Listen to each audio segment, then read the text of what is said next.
ሰላም አመላ ዓለም ከንኩም ከተከታተሉ ዘለኹም ፍትዋት ተኸታተልቲ ነሳዕ ሰዳለው ሓፀርቲ ሰበር ዜናታት ሒዝናልኩም ቀሪብና ኣለና ፈለማ ቀንዲ ቀንዳርሳቶም አባላት TDF ገንዘብ አዋጽኡ እናተባሃሉ በኃይል ይፈራርሑ ከም ዘለው ብምረት ገሊጾም ኣለው ሎማዓንቲ ኣብ ከተማ ሸራሮ ዝጠፍኦም ነበር መታወቂያ ክዕደሉ ዝኸዱ አባላት TDF ልዕሊ መጠን ገንዘብ ተሓቲቶም ሓዚኖም ከም ዝተመልሱ ካብ ምንጭታትና ዝረኸብናዮ ሓበሬታ መልኪቱ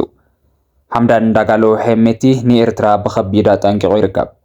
ኣብ ልዕሊ ሓይልታት ባሕሪ ኤርትራ መጥቃዕቲ ክፍጽም ምዃኑ ድማ ተሓኒዩሎ ነዚ ምልክት ዝርዝር ኣለና ኣብ ትግራይ ጓል 75 ዓመት በዓል ጸጋዕ ዕድመ ዝደፈረ ውልቀ ሰብ ማእሰርቲ ተቐጺዑሎ ኣካይዳ ህወሓት ንትግራይ ናብ ዝኸፍአ ኩነታትና ምርሓ ይርከብ ክብል ውድብ ሳልሳይ ወያነ ኣብ መግለጹ ኣፍሊጡ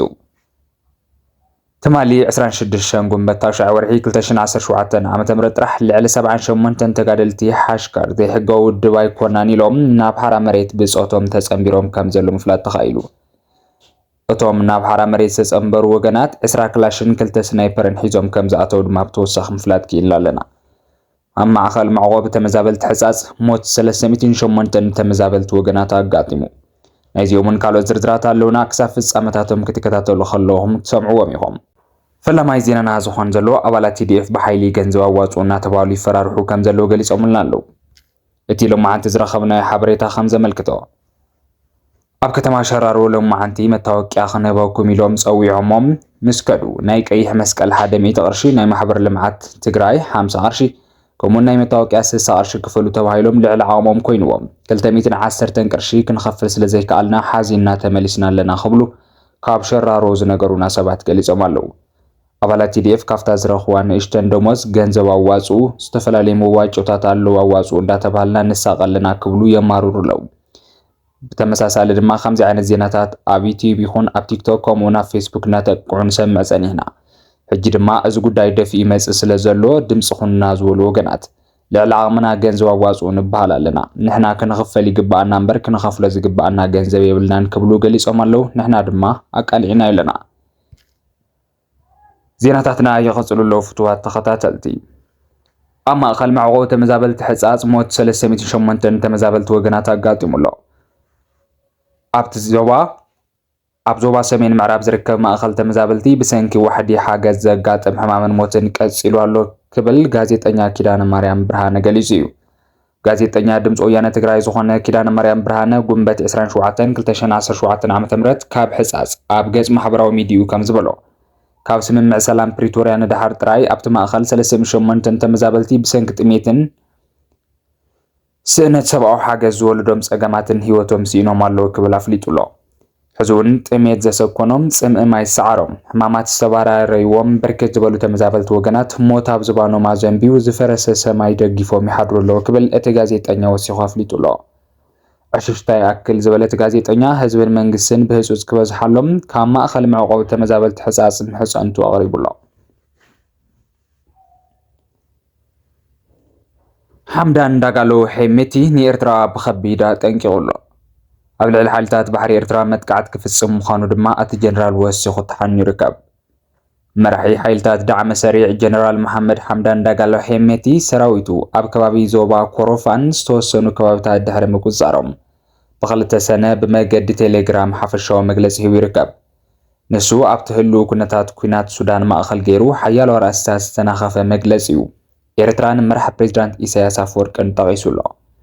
حميتي ኣብ መግለጺኡ ወላሂ ኩሎም እቶም ግብረ ሽብራውያን ሓይልታት እስላማዊ መንግስቲ ዳዕሽ ከይተረፈ ሱዳን የፈጢርዎም ኢሉ ብምጥቃስ እቲ ዝሕግዞም ሰብኣይ ኣፎም ወይ ድማ ፕሬዝዳንት ኢሳያስ ኣፈወርቂ ኣብ ኤርትራ ቤት ጽሕፈት ከም ዘለዎም ይፍለጥ እዩ ክብል ኣፍሊጡሎ እቲ ቤት ጽሕፈት ድማ ብእስላማዊ ምንቅስቓስ ሓርነት ኤርትራ ከም ዝካየድ የመልኪቱ ዘሎ ኤርትራ ኣብ ጉዳይ ሱዳን ብፍላይ ድማ ኣብቲ ሰራዊት ሱዳን ኣብ ካርቱም ዝተጎናጸፉ ዓወት ተኣሳሲሩ ብሓፈሻ ንጀነራል አልቡርሃን ዘለዋ ደገፈን ብዝተፈላለየ መንገዲ ስማ ክለዓል ከም ዝጸንሐ ዝፍለጥ ኮይኑ ነዛ መልኪታ ብወግዒ ዝሃበቶ ምላሽ ግን ክሳብ ሕጂ የለን ኩናት ትሕት ሱዳን 2 ዓመቱ ኣብ ዝደፈነሉ ዝሓለፈ ሚያዝያ ንኤርትራ ምብጻሕ ዘካየደ ወታደራዊ መራሒ ሱዳን ጀነራል ዓብደልፈታህ አልቡርሃን ኤርትራን ዝሃበቶ ደጋፍ ኣመስጊኑ ምንባሩ ኣይርስዓን ብዘይካኡ ዝተፈላለዩ ኣዘዝ ሰራዊት ሱዳን እውን ኤርትራን ዝገበረትሎም ደገፍ ከመስግኑ ተሰሚዖም እዮም እንተኾነ እቲ ካብ ኤርትራ ዝተገበረ ደገፍ እንታይ ምዃኑ ብንጹር ኣይተገልጸን ዘሎ ሄሜቲ ኣብዚ ናይ ሕጂ መግለፂ እዩ ዕሱባት ካብ ኤርትራ ኒጀርን ጫድን ኣምፂኦም ኣለው ንሳቶም ድማ ኣብ ኦምዱርማን እዮም ዘለው እውን ኢሉ ኣሎ ንሱ ከም ዝኣመቶ እቶም ደገፍ ኤርትራውያን ዘለዎም ሰራዊት ሱዳን ወጊኖም ዝገጥሞ ዘለው ጉጅለታት ዓብይ ወታደራዊ ኢንዳስትሪታት ከም ዝሃነጹን እዚ ድማ ቀዲሙ ኣብ መንጎ ኦሳማ ቢንላደንን ኢራንን ብዝተበጽሐ ስምምዕ ምውላን ምዃኑ ሓቢሩ ኣሎ ምስኡ ተተሓሒዙ እቲ ኣብ መደበር ሓይሊ ኣየር ዋዲ ሰይድን ዝተዋሃበ ዘሎ ስልጠና ድማ ብኢራን ምዃኑ ያመልክት ዘሎ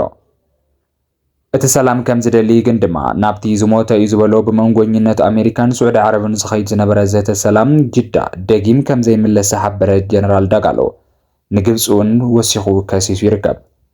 ግብፂ ዝተፈላለዩ ኣጽዋራትን ነፈርትን ከም ዝዓጠቐት ብምጥቃስ እቲ ኣብ ዝቐረበ እዋን ኣብ ፖርት ሱዳን ብሓይልታቱ ዝተገበረ መጥቃዕቲ ድሮን ብሰንኪ ዝወረዱ ዕንወት ድማ ነቲ ግብፂ ኣጽዋራት ተሕልፈሉ ዘላ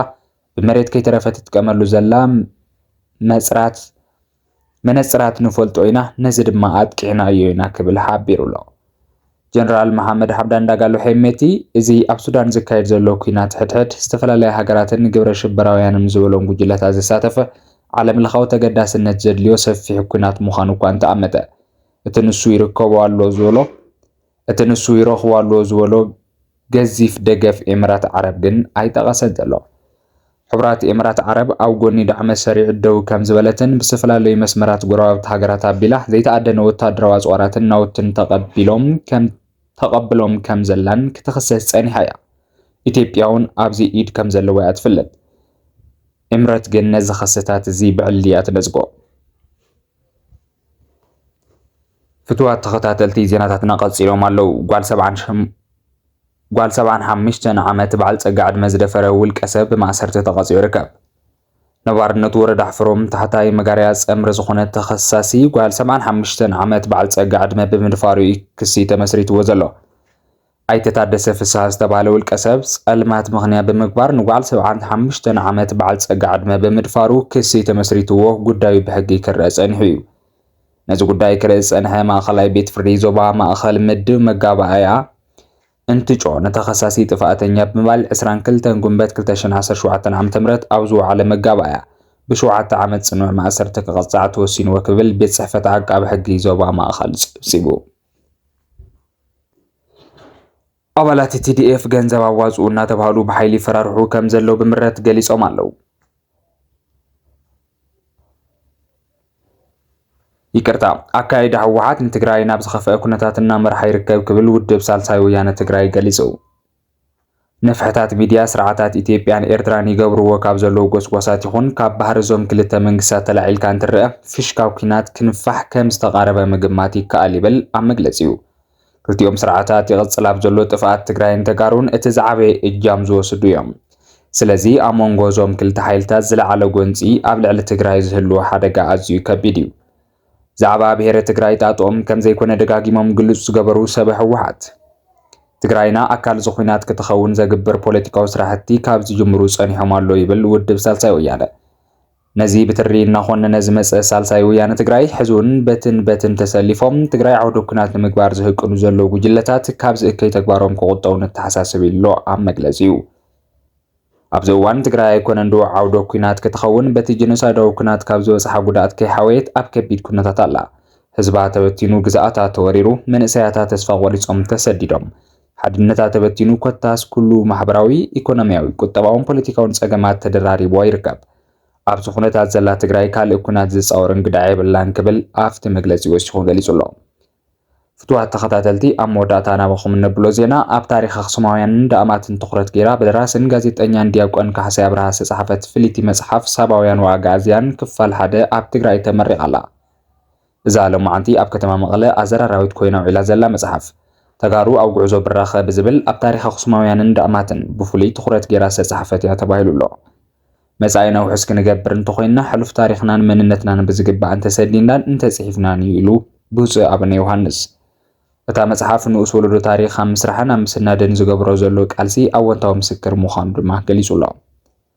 ኣብቲ መድረኽ ስነ ስርዓት ምረቓ ዝተረኸቡ ሓላፊ ቢሮ ባህልን ቱሪዝምን ትግራይ ዶክተር ኣጽብሃ ገብረ እግዚአብሔር ሎሚ እንጽሕፎም መጽሓፍቲ ሓድግታት መጻኢና እዮም ክብል ተዛሪቡ ኣሎ ታሪኽና ብዝግባእ ዘይምስናድ ውርደትን ድሕረትን ካብ ምዃኑ ብተወሳኺ ታሪኽ ወለዶ መሳስዩን ክብል ገሊጹ ይርከብ نسعى زدلنا لكم زيناتات نتوم كتكتاتلهم صناخو يمسل نيروم زيناتاتنا سلسختاتلكم بلبنا مسكن دحر ساعات بخلطا قدس حبريتات كساون ملسكم ببزلخ موسس سناين منا